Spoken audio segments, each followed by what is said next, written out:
Então vamos lá. Olha, hoje, normalmente, tradicionalmente, domingo, eu não estudo catecismo com vocês, mas hoje nós vamos estudar, porque é curtinho, olha só. Parágrafo 4º do terceiro preceito da igreja. Então nós estamos na página 89. A Sofia entrando aí. Que nos manda a igreja, com as palavras do terceiro preceito, comungaram... Madre Sofia, você está de babado de cachorro hoje. Aí você fica aí, ouvindo aí do lado de lá, do lado da porta aí de fora. Se deixar, o cachorro entra aqui, isso é terrível. Que nos manda a igreja, com as palavras do terceiro preceito, comungaram menos pela Páscoa da ressurreição. Com as palavras do terceiro preceito, comungaram menos pela Páscoa da ressurreição. A igreja obriga todos os cristãos que chegaram à idade do discernimento a receber todos os anos a Santíssima Eucaristia durante o tempo pascal, e é bom que seja nas próprias paróquias. Qual o tempo útil no Brasil para satisfazer ao preceito da comunhão pascal? O tempo útil para satisfazer no Brasil ao preceito da comunhão pascal vai de 2 de fevereiro, festa da purificação de Nossa Senhora e da apresentação do Menino Jesus no templo, até 16 de julho, comemoração de Nossa Senhora do Carmo. Você está percebendo que eu falo para você que a igreja é mãe, não é madrasta, né? Porque a igreja, ela quer a salvação dos seus filhos. A Santa Igreja verdadeira quer a salvação dos seus filhos. Então, por isso, colocado do dia 2 de fevereiro, que é o final do Natal, na verdade, até então 16 de julho, que é a comemoração de Nossa Senhora do Carmo, o que para você pode parecer uma coisa absurda, mas nossa, puxa vida, mas imagina uma pessoa que mora aí, sei lá, no sertão do Nordeste, aquelas cidadinhas pequenininhas, enfiadas lá no meio do nada, né? Ou ainda na Amazônia, né? Lugares assim distantíssimos, que o padre muitas vezes vai de barco uma vez por ano, né? Quando tem padre ainda. Aí uma vez por ano consegue chegar lá. E aí, de repente, consegue uma ministra da Eucaristia, no geral são ministras, né? Uma ministra da Eucaristia e ministra extraordinária da Sagrada Comunhão, chegar lá, assim, 6 em 6 meses, não sei. Então, por isso que tem falando justamente sobre essa exceção para o Brasil, porque de acordo com o país, eles vão então abrindo essas exceções. Agora, é claro que uma pessoa, por exemplo, como nós aqui, nós temos comunhão espiritual na nossa casa, por favor, né? Você comunga todo dia se você quiser, se você tiver essa necessidade, sentir, saiba que você pode estar liberado para fazer comunhão todos os dias, estando aí direitinho, né? Vai fazer lá o seu exame de consciência, confessar os pecados leves, veniais, e aí você pode fazer a comunhão todo dia, se você quiser. Nós temos história de santos, né? Relatos de santos que faziam comunhão várias vezes por dia, só para você ter uma ideia. Tá certo? Então daí é um relaxo total a gente não comungar, né? Porque a gente tem a comunhão espiritual que o próprio Senhor nos dá. E antigamente aí, até o Papa Bento XVI, aqueles padres que eram padres verdadeiros, que não eram teologia da libertação, porque esses já estavam excomungados também, então também no relaxo a pessoa não ir até a igreja e comungar no tempo pascal. Então você vê que, como eu disse, a igreja é mãe, não é madrasta, quer a salvação dos seus filhos. A verdadeira igreja. A falsa é outra conversa muito diferente, mas estamos só falando da verdadeira. Olha aqui, o Catecismo Maior de São Pio X, tá bom? Qual o tempo útil no Brasil? Já falei. Somos obrigados a comungar em alguma outra ocasião fora do tempo pascal? Sim, somos obrigados também a comungar em perigo de morte. Em caso de risco de morte, antigamente se falava risco de vida, né? Em caso da vida estar em risco, nós precisamos então também fazer a comunhão. O ideal seria a pessoa fazer a confissão espiritual e a comunhão espiritual nos dias que nós estamos hoje, tá certo? Esse seria o ideal. Mas, olha, tem uma história triste para contar, que é assim, eu falo isso, né, hoje, por causa da situação que nós estamos vivendo de cisma na igreja, mas de verdade, se vocês ouvirem histórias por aí, recentemente eu ouvi uma história aqui da cidade, né? Tem um tempo já essa conversa. Era uma senhora que ela era da cidade ou mudou para cá, e ela assim, grande colaboradora da igreja, grande colaboradora, mas assim, pessoa que atuantíssima, eu não conheci, né? Mas atuantíssima aí, segundo conta um pessoal mais antigo aí, né? E na época, né, do falecimento dela, ela estava nas últimas, aquela coisa toda, ela, infelizmente para ela, faleceu na quinta-feira, justamente a quinta-feira santa. E na quinta-feira santa, não sei se você sabe, mas é costume os padres irem assistir à missa com o bispo logo de manhã, a missa dos Santos Óleos. Eles reafirmam, inclusive, os votos que eles fizeram ali, né? E participam então dessa missa diocese inteira. Via de regra, os padres todos deveriam estar lá. E o padre local, né, teria ido também. Aí, bom, como muda de padre a cada X anos, né, basta saber quem é e também nem interessaria, porque vocês não conhecem, eu pouco conheço, vocês também não conhecem. Mas, de qualquer forma, o padre que estava aqui naquela época, né, vamos dizer assim, também estava lá na sede da diocese. É uma cidade meio distantinha daqui. E a mulher morreu. A mulher morreu sem aí não sei se teve assim, a extrema-unção ou não, mas a história diz que ela faleceu e aí foram procurar o padre. Cadê o padre? O padre não está. Tentaram entrar em contato com o celular dele e não atende. Aí entraram em contato com um padre da cidade vizinha, que já tinha sido padre aqui uma vez, e ele falou, não, vou com o maior prazer aí sim, com certeza, fazer o enterro dela.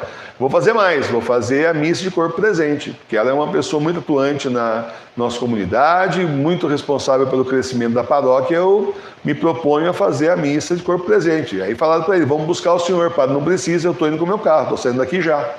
Pode deixar tudo certinho que eu estou chegando aí. É pertinho, né? A cidade é pertinho. Aí veio com o carro, encostou, aquela coisa toda, parlamentou, fez a missa de corpo presente, aquela coisa toda, presidiu lá o enterro, acabou, foi embora. Quando o padre responsável por aqui voltou, aquele que o celular fica desligado, não atende o telefone, quando ele voltou, ele, como se diz por aí, deu a cria, né? Ele dava saltos dessa altura de raiva, dizendo que o quê? Parecia até a pessoa mais zelosa pela tradição do mundo, né? O quê? Não se pode celebrar missa na quinta-feira santa? Eu vou fazer de tudo para tirar a batina desse outro padre, vou falar para o bispo, ele vai perder a paróquia, vai perder a batina, vai perder tudo, o cargo, tudo. Certo? Se for quem eu estou pensando, é Bergogliano. Então, é isso, já seria depois Bergogliano, né? Porque a história não tem uma data assim muito exata de quando foi. Então, mas se for quem eu estou pensando, é Bergogliano. Então, meus irmãos e minhas irmãs, você vê então a situação que a pessoa aí pode ser participante ativa da igreja, mas nem por isso ela tem garantia de nada. Já não tinha, e agora piorou a situação. Aí que não tem mesmo, né? Aí que não tem mesmo. Aquele senhor que estava morrendo lá de bichinho, lá na Itália, pedindo por favor um padre, e passava enfermeiro que era um padre, eu estou morrendo, passava médico que era um padre, estou morrendo, até que se encheram dele, ninguém respondia, né? Passavam reto, batido, né? Aí um dos médicos, deu-lhe uma dura, ele parava, ficar quieto. Você está louco, não tem padre, está todo mundo escondido debaixo da cama de medo, fica quieto, não tem como arrumar padre para você, é impossível. E o homem começou a rezar, porque ele estava sentindo que ia morrer e ele queria extrema-unção, né? Que hoje chama unção dos enfermos. Aí então, reza daqui, reza de lá, entra um frei, né? E faz a confissão dele, era o Padre Pio.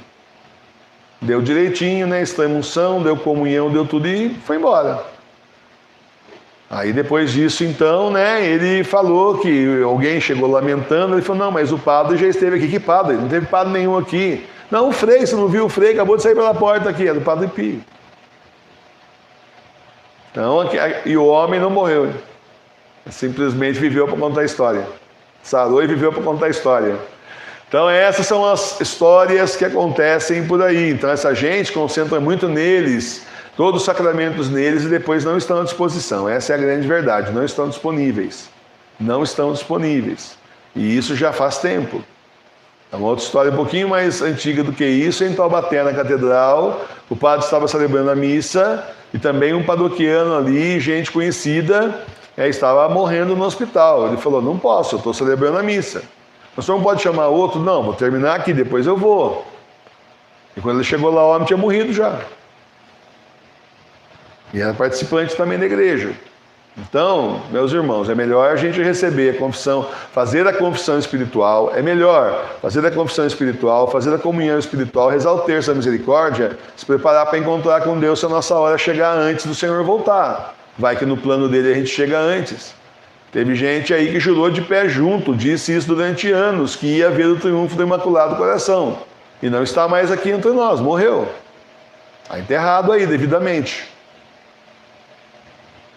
Se você sabe quem é, não precisa escrever aí no chat. Pessoa conhecida da igreja. E ninguém comenta isso, hein?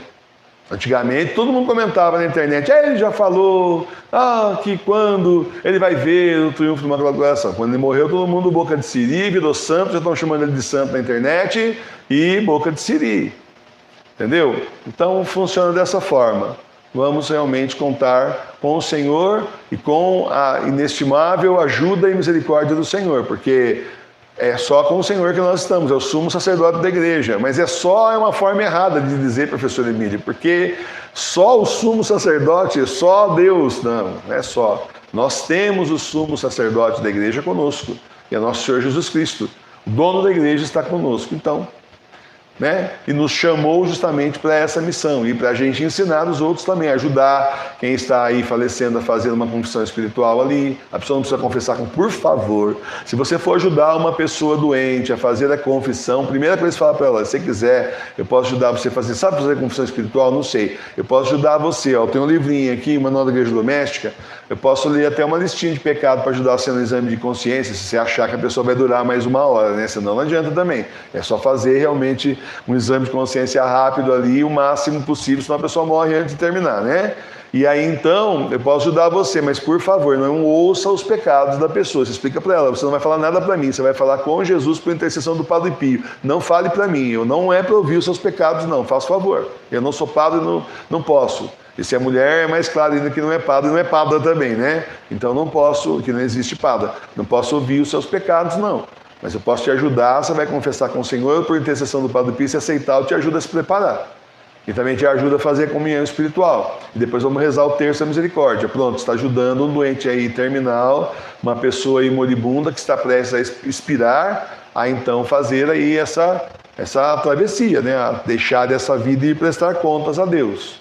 Acho que ficou bem explicado, não ficou? Ficou, Então tá. Muito bem. Por que se diz que devemos comungar ao menos pela Páscoa? Porque a igreja deseja vivamente que não somente na Páscoa, mas com muita frequência, nos aproximemos da Sagrada Comunhão, que é o alimento divino das nossas almas. Por isso que fala ao menos, não é só na Páscoa, ao menos na Páscoa. Satisfaz-se esse preceito com uma comunhão sacrílega?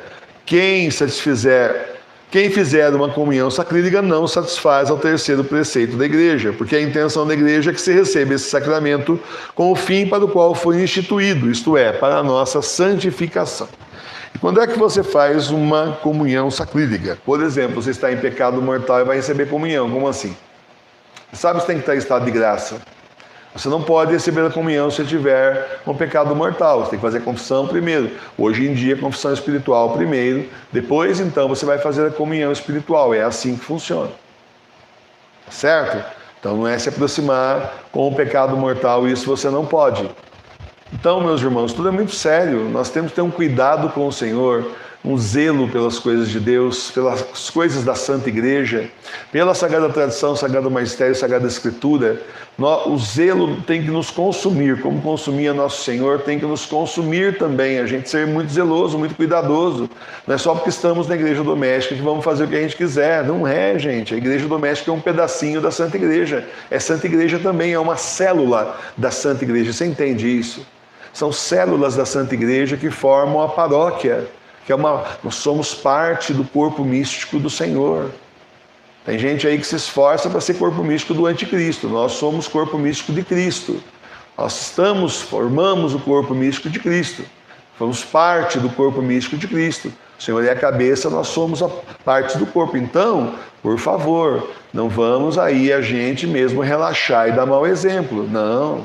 Altarzinho sempre bem aí arrumadinho, Tem gente aí, por exemplo, se tiver uma rosinha, uma florzinha, quiser cortar, botar num vaso com água, pode, Maria Sofia? Pode, nós plantamos até aqui umas roseiras já aqui no jardim, estão dando rosa, para quando for o caso, assim, de festividade, colocar, porque não pode é com terra, porque daí representa a mãe terra, mas vaso com água e flor, isso aí é tradicional na igreja, sempre foi.